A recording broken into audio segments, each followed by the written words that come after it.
تو آج میری گفتگو کے 3 حصے ہیں۔ ایک حصہ یہ کہ ہمارا ملک کیسے ٹھیک ہوگا۔ تو جتنا ہم نے قرآن حدیث سے سیرت سے جو کچھ پڑھا ہے وہ یہ پڑھا ہے کہ جو نسخہ ہوتا ہے وہ حالات کے مطابق ہوتا ہے، وہ مرض کے مطابق ہوتا ہے۔ بہت سے لوگ یہ سمجھتے ہیں کہ ہر چیز ہر وقت چلتی ہے، ایسا نہیں۔ حضور اکرم صلی اللہ علیہ وسلم کی 13 سالہ زندگی مکہ مکرمہ میں، اس کو پڑھیں غور سے، کیا کیا آپ کو مشکلات پیش آئی، کیا کیا مظالم ہوئے، چیلنجز کیا تھے آپ کو، صحابہ کرام کو، انہوں نے کیسے ڈیل کیا۔ پھر آپ مدینہ طیبہ تشریف لائے تو اللہ کے حکم سے تشریف لائے تھے، اللہ کے نبی تھے، سچے تھے، اور آپ سے جو وعدے کیے گئے تھے آپ کو یقین تھا کہ وہ وعدے بھی سچے۔ وعدہ کیا تھا کہ ہم غلبہ عطا فرمائیں، وعدہ کیا تھا کہ یہ بھی وعدہ تھا کہ آپ ہجرت کریں گے۔ جب آپ معراج پہ جا رہے تھے تو جبریل امین نے ایک جگہ براق روکی اور کہا کہ یہاں 2 رکعت نفل پڑھ لیں۔ پوچھا یہ کون سی جگہ ہے؟ فرمایا کہ آپ کی ہجرت گاہ ہے، آپ ہجرت کر کے یہاں آئیں۔ تو یہ پہلے سے بتا دیا تھا۔ تو جب اتنا یقین ہو کہ اللہ تعالیٰ نے خود وحی کر کے بتا دیا کہ آپ ہجرت کریں گے، اسلام کا غلبہ ہوگا اور جتنے بھی مشرکین ہیں، مخالفین ہیں، سب یہ مغلوب ہوں گے، اس کے باوجود حضور اکرم صلی اللہ علیہ وسلم نے کتنی تدبیریں اختیار فرمائی کہ آپ نے 3 سال 4 سال تک قبائل کے پاس پھر کے ڈھونڈا، ان سے پوچھا، جتنے بھی قبائل کے سردار تھے ان سے جا کر آپ پوچھتے تھے کہ اگر میں ہجرت کر کے آپ لوگوں کے پاس آؤں کہ آپ لوگ مجھے پناہ دے سکتے ہیں، کیا آپ لوگ میری حفاظت کر سکتے ہیں، کیا آپ کے پاس اتنی نفری ہے، اتنے افراد ہیں جو میرے ساتھ میرا دفاع کر سکیں۔ پوچھتے تھے کہ آپ کے پاس طاقت کتنی ہے، ہتھیار کتنے ہیں، اور تمہاری جب جنگیں ہوتی ہیں تو تم جیتتے ہو یا ہارتے ہو۔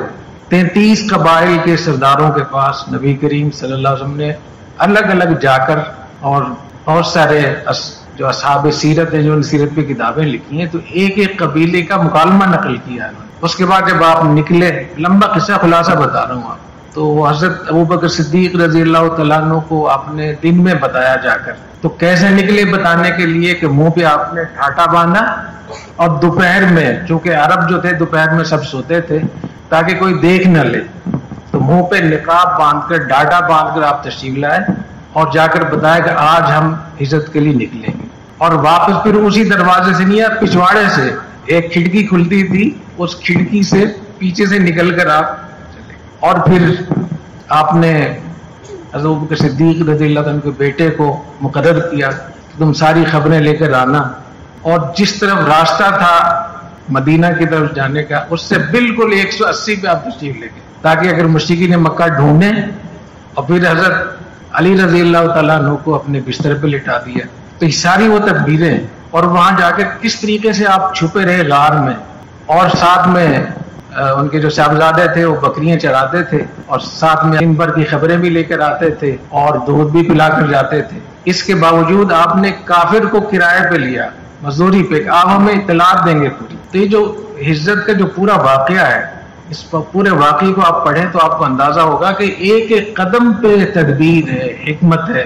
پھر آپ جب مدینہ طیبہ پہنچ گئے قباء میں، تو آپ نے وہاں جاتے ہی سب سے پہلے مرکز بنایا، اور حدیث شریف میں آتا ہے کہ حضور اکرم صلی اللہ علیہ وسلم نے مسجد کے نشان لگا کر، اور مسجد کے چاروں طرف صحابہ کرام کے گھروں کے نشان لگائے خود، یہاں ابوبکر صدیق کے گھر ہوگا، یا عمر کا گھر ہوگا، یا فلاں، پورا بیچ میں مسجد اور آپ، تاکہ آپ بالکل محفوظ ہو جائیں چاروں طرف سے۔ اور آپ نے حکم جاری فرمایا کہ اکیلا آدمی کوئی نہ نکلے باہر، جب بھی کوئی باہر جائے، ایک تھی فرمایا کہ رات میں باہر نکلنے کی اجازت، دن میں نکلیں، کیونکہ نئے لوگ ہیں، ایسا نہ ہو کوئی نقصان ہو جائے، اور جب دن میں نکلیں تو 2 نکلے، اکیلا کوئی نہ، اور تیسرے یہ کہ ہر وقت مسلح رہیں، ہتھیار بند رہیں۔ صحابہ کرام کہتے ہیں کہ ہم جب سوتے تھے تب بھی ہم مسلح ہو کر سوتے تھے، مسجد میں جاتے تھے تو ہتھیار لگے ہوتے تھے۔ اور صحابہ کرام چونکہ بے گھر تھے، تھا نہیں، کاروبار نہیں تھا، جو مکہ مکرمہ سے گئے تھے، تو وہاں جا کے انصار کے ساتھ مواخات قائم فرمائی کہ آپ کے کاروبار میں، زمینوں میں، زراعت میں آدھا حصہ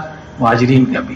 پھر وہاں اندیشہ تھا کہ یہودی چونکہ وہاں کی معیشت پہ، وہاں کی تجارت پہ، وہاں کی صنعت پہ اور دفاعی نظام پہ یہودی قابض تھے، جتنے بھی بڑی بڑی جگہ تھی ان کے پاس تھی، جو اونچی جگہ تھی ان کے پاس تھی، اور ہتھیار بھی وہ بناتے تھے۔ تو 3 قبیلے تھے، بنو قریظہ، بنو نذیر، بنو قینقاع۔ تو تینوں قبیلوں سے نبی کریم صلی اللہ علیہ وسلم نے معاہدہ کیا، میثاق مدینہ جو بہت مشہور ہے۔ وہ معاہدہ کیا تھا کہ اگر تم پر حملہ ہوا تو ہم دفاع کریں گے، ہم پہ حملہ ہوا تو آپ دفاع کریں۔ پھر وہاں کے جو معیشت تھی، تجارت، وہ یہودیوں کے پاس تھی ساری، تو آپ نے اپنا بازار قائم فرمایا تاکہ مسلمان خود کفیل ہو جائیں۔ اور مکہ مکرمہ میں 13 سال تک کوئی آیت یہود و نصارہ کے خلاف نازل نہیں ہوئی، ساری میں توحید ہے اور شرک کا رد ہے، اللہ تعالیٰ کی وحدانیت ہے، رسالت کی بات، تاکہ پہلے سے دشمن جاگ نہ جائیں۔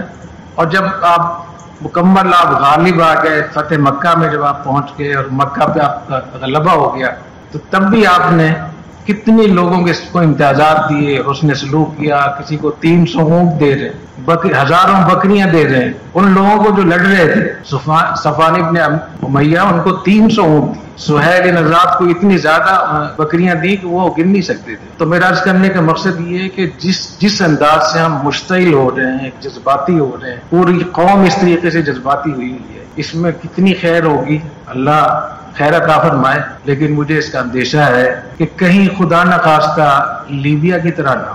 لیبیا میں بھی نوجوانوں نے بہت زبردست قسم کے ایک تحریک اٹھائی، اس کا نتیجہ کیا نکلا؟ عراق میں بھی یہی ہوا، شام میں بھی یہی ہوا، افغانستان میں بھی یہی ہوا۔ آپ ناراض نہیں ہونا، لیکن میں چونکہ واقف ہوں، افغانستان میں جو 11 ستمبر کے حملے تھے، وہ 11 ستمبر کے حملوں کے بعد پورا عالم اسلام بے سہارا ہو گیا۔ کیا کچھ ہوا وہاں؟ وہ بھی اسی پر کہ ہم دشمن کو ماریں گے، ہم کوشش کریں گے۔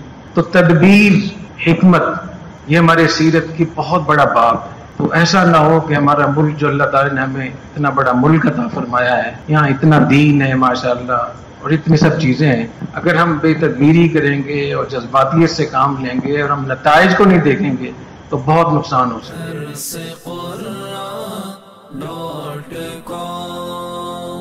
www.darsequran.com